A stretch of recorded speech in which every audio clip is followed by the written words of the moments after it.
আমরা একটু রিফাতের সাথে কথা হুম, আসসালামু আলাইকুম। ওয়ালাইকুম আসসালাম। কেমন চলে আজকে অঙ্ক পরীক্ষা? আলহামদুলিল্লাহ ভালো। সম এমসিকিউটা এমসিকিউটা আমার যেহেতু ঘ অর্থাৎ ঘ নম্বর পড়েছিল। আর কিন্তু আমার ১ম থেকে একটু অল্প একটু হার্ড মতো ছিল আরকি। লাস্টের দিক থেকে সব ক্লিয়ার ছিল। ১ম ৫-৭ টা মতো একটু অন্যরকম ছিল। আরো হচ্ছে আউটসাইড আজকের যে অঙ্ক পরীক্ষা দিলেন কতটুকু শতভাগ আশাবাদী যে আসলে কত মার্ক পাবেন বলে মনে করতেছেন? 85 প্লাস। 85 প্লাস। এই যে আপনি যে পরীক্ষা দিচ্ছেন এই যে আপনার অনুভূতিটা একটু জানতে চাই। বাংলাদেশের মানুষ শুনতে চাচ্ছে রিফাতের কথা। হ্যাঁ, আলহামদুলিল্লাহ। এটা খুব ভালো একটা গুড প্রশ্ন।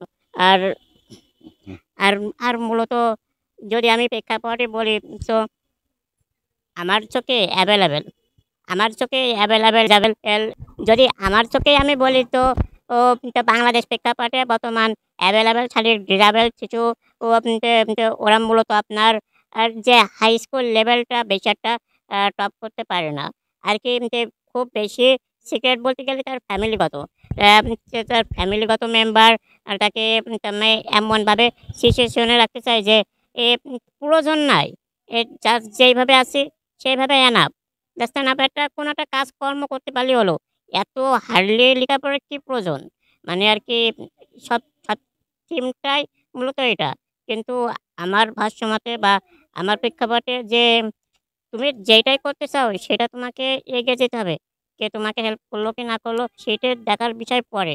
আগে তোমার ফোকাসটা ঠিক করে অর্থাৎ আমি যেমন যে লেখাপড়াটা কন্টিনিউ চালিয়ে যেতে চাচ্ছি। তেমন যে আমার কি বাধাগ্রস্ত আছে কিন্তু এইগুলো আগে যে আমি ছড়াতে হবে। যেরকম আমার ফ্যামিলিগত যদি বলি তাহলে আপনি তার ফ্যামিলি থেকে সাপোর্ট পাওয়ার জন্যে যে আমি যে যথেষ্ট এটা তাকে বোঝায় যদি ফ্যামিলি যদি বোঝে তাহলে তো সবকিছু আপনার 50% কমপ্লিট হতেছে। আপনার ভবিষ্যৎ প্ল্যান কি রিফাত? Just project makers. আর আরো পারছেন ইনভেনশন যে এইভাবে চালিয়ে যাওয়া। আমি অনেক বড় প্রজেক্ট রয়েছে। আর সেগুলো খুব তাড়াতাড়ি করব।